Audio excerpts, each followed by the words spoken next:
Alors, l'entreprise, mesdames, messieurs, peut-elle être le lieu de l'impact? Qu'est-ce qui se passe dans cette entreprise? Est-ce que finalement on ne demande pas un peu trop à l'entreprise? Si on tire le fil de ce que vient de nous dire Mathias Wissra, c'est un peu aussi là où ça se passe. Donc, beaucoup de questions à poser à nos 3 plus 1 invités.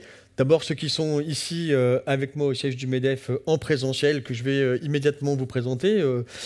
Noël Boza. Bonjour Noël, vous êtes le fondateur de ZEI, écologie on dit ZEI, hein. Et membre du COMEX 40 du MEDEF. Merci à vous d'être ici. Vous nous direz ce que veut dire ZEI. Je m'en suis souvenu, puis j'ai oublié. Donc vous nous direz. Juste à côté de vous, Elodie Bossan. Bonjour Elodie. Vous êtes associée fondatrice de Tenzing, membre du conseil d'administration de l'EPID. Bienvenue parmi nous. Quentin Bordet, bonjour Quentin, merci d'être avec nous aussi. Vous êtes cofondateur de Les Collectifs et vous êtes project leader au BCG en Climate and Sustainability, en fait en climat et développement durable. Voilà. Et puis en distanciel, dans le cyberespace aussi, j'accueille Evan Jeanne-Rose. Bonjour Evan, vous êtes vice-président de l'Union nationale pour l'habitat des jeunes et membre du Conseil économique, social et environnemental, le CESE. Merci à vous d'être parmi nous. Alors peut-être une première question sur cette entreprise politique, sur ce qu'on attend de l'entreprise. Peut-être Elodie, honneur à vous. Oui, tout à fait, vous allez prendre un micro. Voilà. Vous êtes donc à la tête d'un cabinet de conseil un tout petit peu particulier. Peut-être 2 mots sur Tenzing quand même, et en quoi ce cabinet est-il particulier? Alors Tenzing est un cabinet de conseil en stratégie opérationnelle, labellisé Bicorp et entreprise à mission, qui s'est créé en 2016 autour d'une raison d'être. En tout cas, c'est avant que le statut existe. Vous avez devancé la loi Pacte en fait, hein. En tout cas, c'était un souhait de notre part, donc de favoriser l'insertion professionnelle des jeunes de milieux populaires à travers notre métier, qui était le métier du conseil, dont l'accès est très, où le poids du diplôme de grande école est extrêmement prégnant. Donc ça a été de mettre en place un mode de recrutement qui s'affranchissait de cette convention. Et d'autre part, surtout ici, on est au MEDEF, donc nous on a renoncé à nos parts, on est détenu par une association et on reverse nos dividendes à des associations œuvrant à l'égalité des chances. En particulier dans le monde éducatif. Particulièrement sur le monde éducatif, qui est, dans le milieu populaire, l'école joue un rôle fondamental. Si vous avez du mal avec vos études, quelle que soit la formation, ça limite vos possibilités de progression et d'insertion. Donc si je comprends bien, à la fois à Tenzing en termes de recrutement et je dirais de philosophie globale, mais aussi auprès de vos clients, il y a une philosophie particulière. Vous ne demandez pas, par exemple, à vos clients de renoncer à leur part? Rassurer notre auditoire? Non, ça c'est un choix. Il n'y a pas là-dessus de militantisme. Il y a une réflexion, il est vrai, autour du partage de la valeur. Et là, il y a une incitation, ou en tout cas un partage bien volontiers de ce que l'on fait, de ce que ça veut dire. C'est pas simple. C'est un levier aussi de reconnaissance même pour nous. Le métier du conseil est très marqué par ça. Donc il y a eu des renoncements. Qu'est-ce qu'on a sacrifié? Pourquoi? Est-ce que c'était des convictions politiques ou nos histoires personnelles qui faisaient que Quand même peut-être aussi un air du temps, j'imagine. Au moment, oui. Des préoccupations et puis une réalité concrète. Une préoccupation, une interrogation sur finalement la valeur, comment on la partage. Est-ce que nous, on avait besoin à titre personnel d'accumuler? Finalement, on avait déjà de bons salaires. Il y avait une réflexion sur l'accumulation, je pense. On peut dire, je reste avec vous 2 secondes encore, est-ce qu'on peut dire que l'entreprise est le lieu de toutes ces transformations, plus que par le passé, plus que par exemple dans le monde politique ou dans celui des ONG? Je dirais pas que plus que par le passé, l'entreprise a toujours été politique. Il y a eu des grands mouvements de lutte, des évolutions du droit du travail. Donc l'entreprise, en tant qu'organisation, n'est pas plus ni moins concernée et a toujours fait partie toujours été le lieu et des combats et le reflet aussi des réflexions de la société. Noël Boza, je me tourne vers vous. Vous aviez écrit il y a quelque temps une tribune qui disait globalement... qui posait la question de quand c'est la crise, est-ce que c'est vraiment le moment de faire de la RSE? J'imagine la réponse est oui, mais pourquoi? Et peut-être ZEI d'abord, pour commencer, pardon, parce que j'ai... Alors très rapidement, parce que je vois qu'on a beaucoup de sujets à aborder. Ouais, puis on a un timer là, mais personne ne voit le timer. Nous, oublions le timer, je m'en occupe. En une phrase, donc Zai, on est une technologie numérique, une plateforme SaaS qui est capable de démocratiser l'impact et la RSE en entreprise grâce à la tech. Donc on est capable d'accompagner des entreprises de toute taille et secteur dans la compréhension de leurs enjeux et leur impact, pour l'évaluer, le piloter et surtout pouvoir le communiquer auprès des parties prenantes pour que la RSE et l'impact soient un véritable levier de compétitivité RH ou commercial, bien au-delà des labels et des rapports RSE qui sont malheureusement un peu moins efficaces en termes de communication externe. Et donc pour répondre à la question en temps de crise, est-ce que la RSE c'est indispensable? Avant, peut-être pas. Il y a 20 ans, la RSE c'était vraiment balbutiement. Et je dirais qu'aujourd'hui, on a un environnement économique et social qui fait que la RSE c'est presque un des meilleurs moyens de sortir d'une crise. On a souvent en tête l'idée d'une RSE un peu à la papa, où c'est plus cher, c'est pas très sexy, c'est un sacrifice en temps et en argent. Voire un supplément d'âme. Voilà. Aujourd'hui, on a énormément d'atouts et d'avantages qui sont montrés par plein d'études. En termes de marque employeur, c'est 2 tiers des jeunes qui ne veulent pas travailler pour une entreprise qui n'a pas un impact positif. Et pour la première fois dans l'histoire de l'humanité, le sens est passé premier devant le salaire dans la motivation des collaborateurs. Et on sait qu'un collaborateur qui n'est pas motivé coûte à peu près 13K de coûts RH à l'entreprise. Donc rien qu'en termes de marque employeur, pour attirer des talents et motiver ceux qui existent, qui sont déjà en interne, c'est indispensable. En termes de différenciation de la concurrence, c'est 80% des Français qui ont déjà changé d'habitude de consommation pour des raisons environnementales. Donc en B2C, énorme potentiel. Et en B2B, je pense que vous le savez, on a près de 60% des grandes entreprises qui ont déjà défini des stratégies de neutralité carbone en 2050. Donc Scope 3 inclus, donc leurs fournisseurs sont inclus dans la démarche, ce qui veut dire qu'aujourd'hui, une entreprise B2B qui s'engage vraiment sur des sujets comme le climat vont gagner plus facilement des appels d'offres et vont motiver, fidéliser un peu plus facilement leurs clients. Et même les investisseurs aujourd'hui commencent à chercher de l'impact et à financer des entreprises qui s'engagent vraiment, qui ont une politique ESG, mais qui ont surtout un produit ou service à impact positif, et on pourra revenir sur la définition de l'impact. Et donc même pour lever des fonds en cas de crise, c'est plus simple quand on fait de la RSE. Et donc pour sortir d'une crise, ce triptyque entre la loi qui arrive, les consommateurs, les acheteurs en B2B, les salariés à motiver, cet ensemble d'atouts fait qu'on est beaucoup plus compétitif aujourd'hui quand on fait de une RSE profonde et quand on arrive à bien la communiquer. Donc c'est quelque chose qui est objectivement rentable. Si, dans certaines conditions, si c'est bien, bien fait et si ça intègre l'impact et pas simplement quelques cases à cocher de la RSE un peu historique. Alors comment on fait, par exemple, Quentin, je me tourne vers vous, pour ne pas seulement cocher des cases? Comment on fait pour je me souviens que je crois que le BCG avait organisé une conférence il y a quelques années pour Boldly Innove. Comment on passe de la théorie à la pratique? C'est un peu les collectifs. Alors que fait les collectifs? Les collectifs, c'est un nouveau mouvement d'engagement en entreprise, en fait, qui a été créé en 2021 par une tribune. Donc c'est une association, c'est un réseau aujourd'hui de collectifs de salariés, alors des petits, des gros, dans des entreprises industrielles, dans des entreprises de services. Mais c'est un mouvement qui a émergé ces dernières années un peu spontanément, avec des personnes qui se posaient la question justement de... C'est issu du manifeste pour le réveil écologique? Alors c'est un peu différent, manifeste écologique c'était côté étudiant et là c'est le pendant en fait, une fois dans que les vous entreprises. êtes dans l'entreprise. Moi j'ai créé mon collectif en 2018. Alors personnellement mon parcours, c'est après j'ai pris ma claque écologique et je me suis dit c'est la méta cause sur laquelle il faut s'engager. Et quand, votre question c'est comment est-ce qu'on passe de la théorie à la pratique, et après il y a un peu un mur de qu'est-ce qu'on fait une fois qu'on a réalisé que les enjeux étaient si grands et qu'en fait on se sent assez impuissant. Et la réponse que moi j'avais trouvée à l'époque, c'était de me dire je vais essayer de mener des actions dans mon entreprise avec les personnes qui sont mes collègues, donc que je vois globalement 8 heures au moins par jour. Et donc moi j'ai fait mon bonhomme de fin.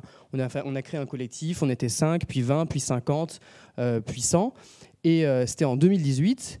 Et en 2020, fin 2020, on s'est rendu compte en fait qu'il y avait ce genre d'initiative qui existait dans plusieurs entreprises.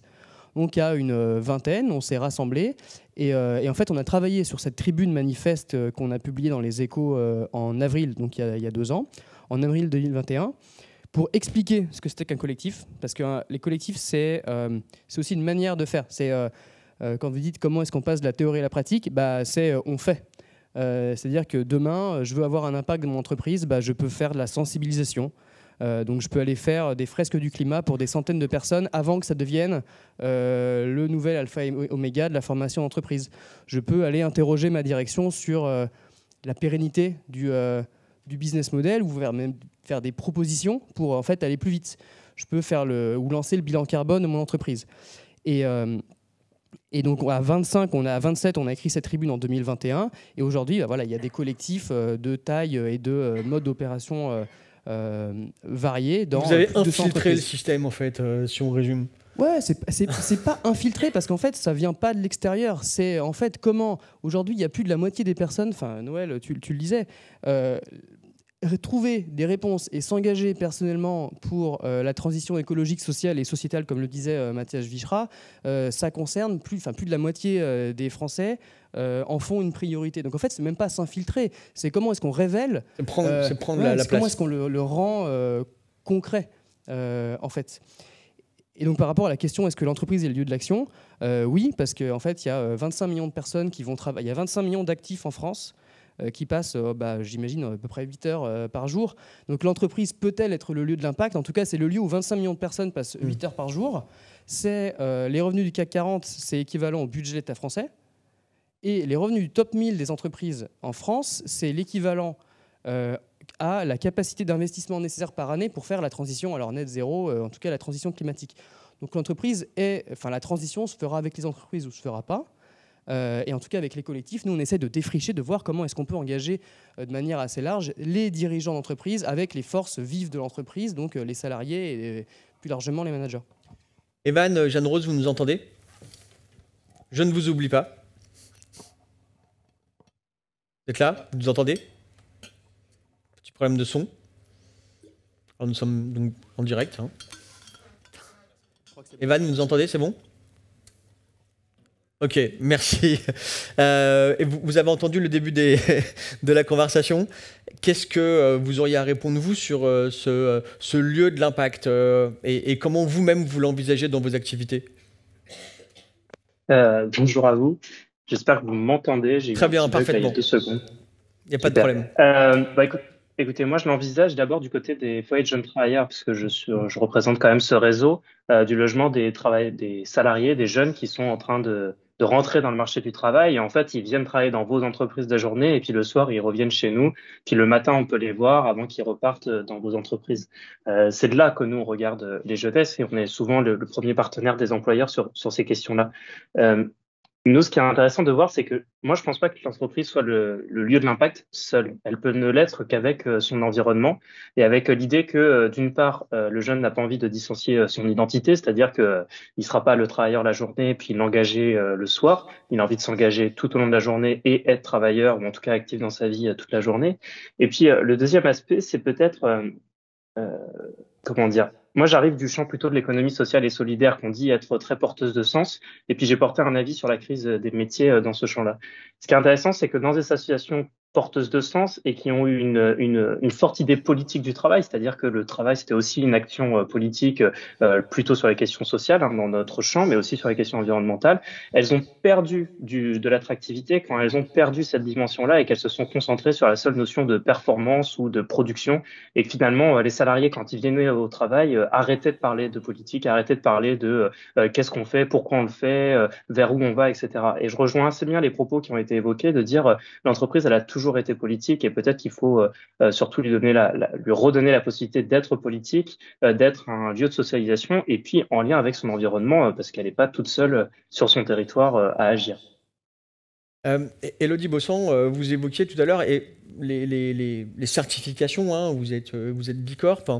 Et en même temps, on a bien vu que la question n'est pas seulement, alors je reprends l'expression cocher les cases, hein, désolé, mais comment cette transformation, elle s'engage, je dirais, au jour le jour dans les pratiques quotidiennes. On a parlé de marque employeur, on a vu avec Evan qu'il n'y a pas de segmentation entre la vie d'un individu dans l'entreprise et puis ce qu'il fait en dehors.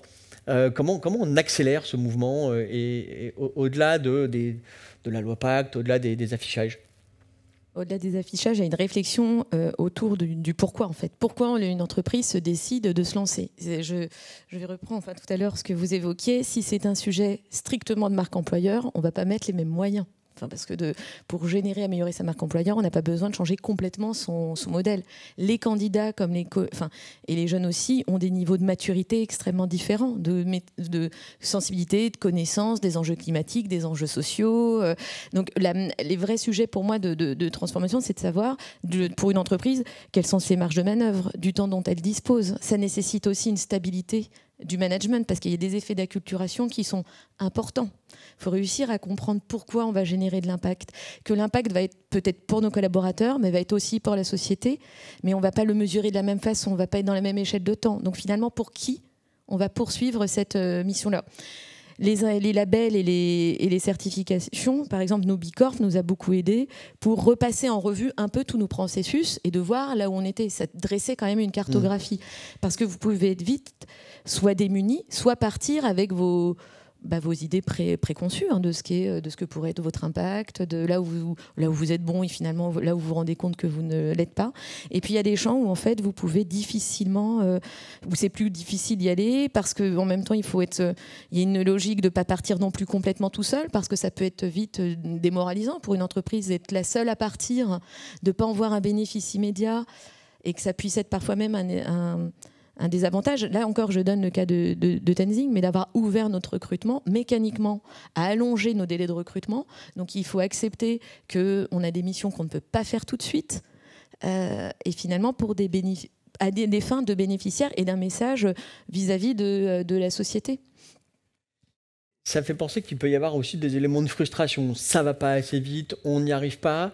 Le fait par exemple, de se voir comme un jour comme aujourd'hui, ou d'être dans des collectifs, est-ce que ça permet de se sentir moins seul et d'aller se sentir moins seul, ensemble, de partager aussi des bonnes pratiques, de partager ses difficultés. Enfin, moi, je crois beaucoup au fait de se partager là où on a du mal. Parce que sinon, si on n'est que dans une logique de communication et de dire tout ce qu'on fait bien, il y a des moments où, en fait, on se confronte à des murs, on a des parties prenantes qui ne sont pas forcément sensibles. Il y a des arbitrages aussi financiers qui se posent.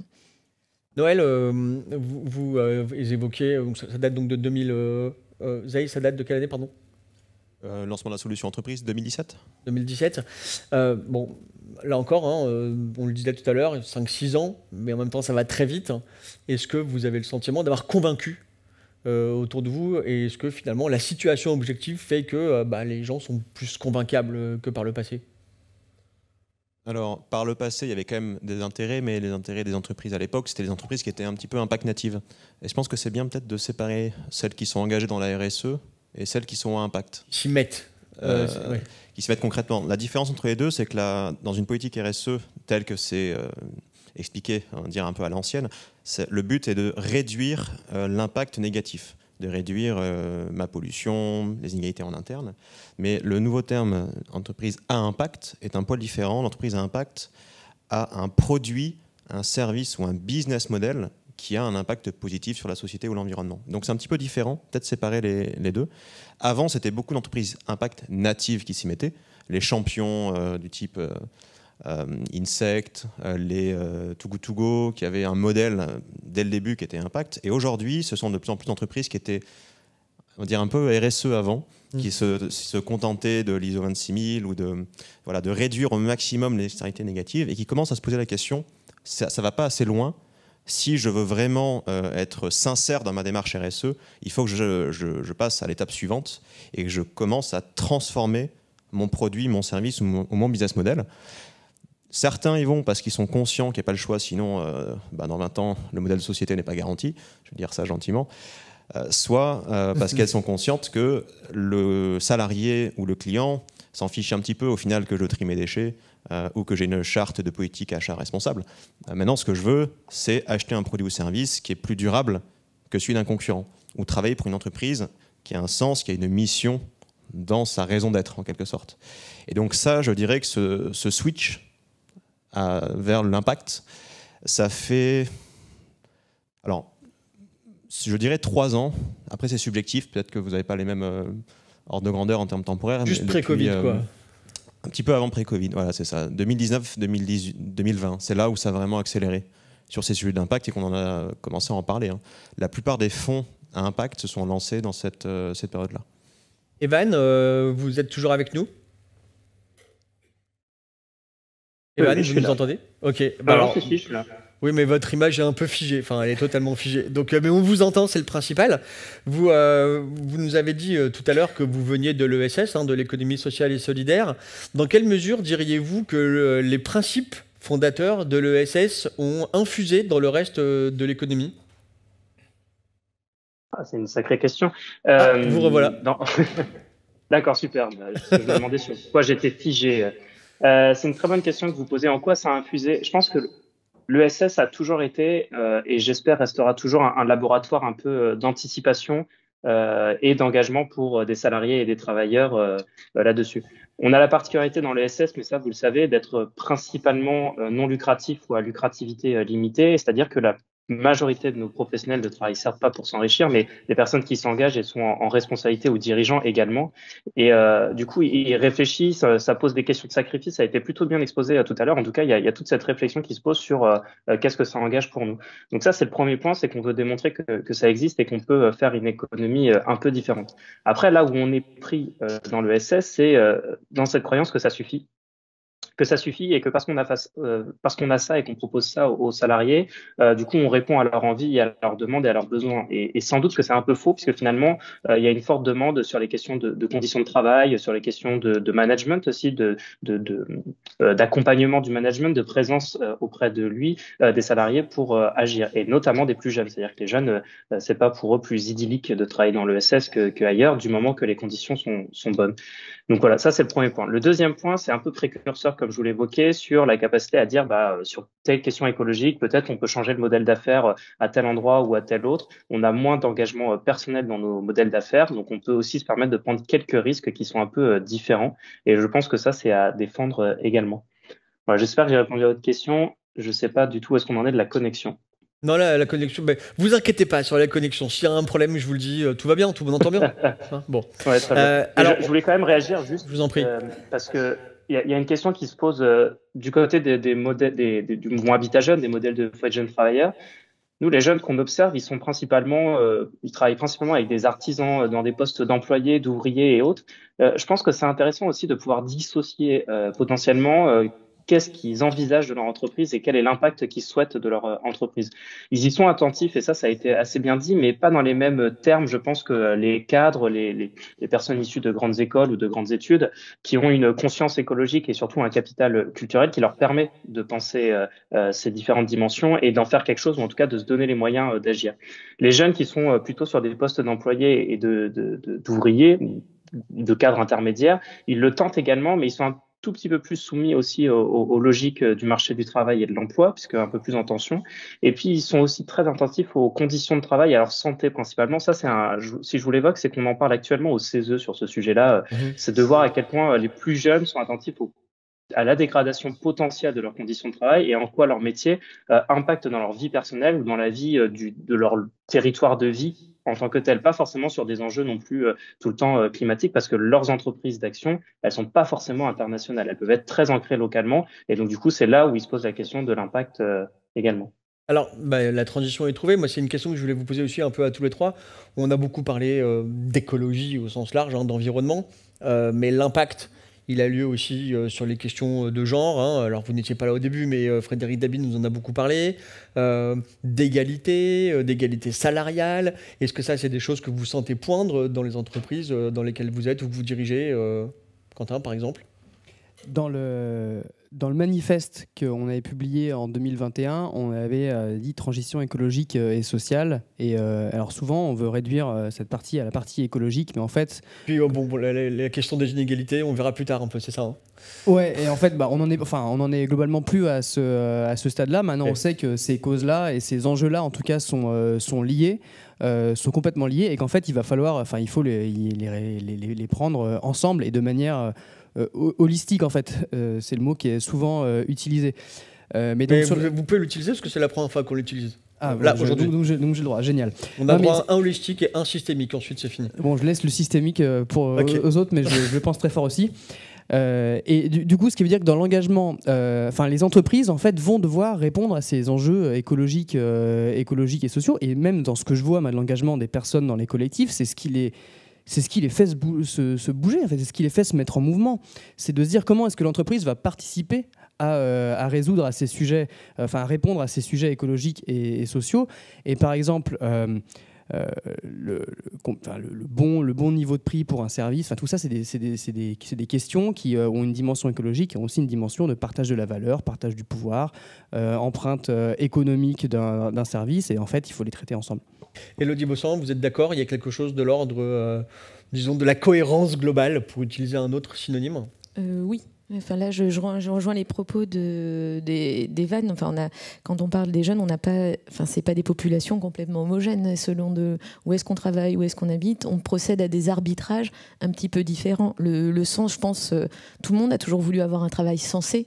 Personne n'a voulu travailler de manière insensée. Sauf que par moment, se pose la question. Comme ça, il est intéressant en tout cas. Non, mais comment je paye mon loyer, personne n'a toujours envie de se délocaliser, donc on préfère rester parfois dans sa région, on prend un type de job parce qu'on a d'autres arbitrages. Donc je pense que nous, dans les organisations et de la position dont l'on part, c'est aussi d'avoir un peu d'humilité et de se dire qu'on n'est pas la norme aussi. On a, nous, la chance de pouvoir choisir, d'arbitrer, de refuser.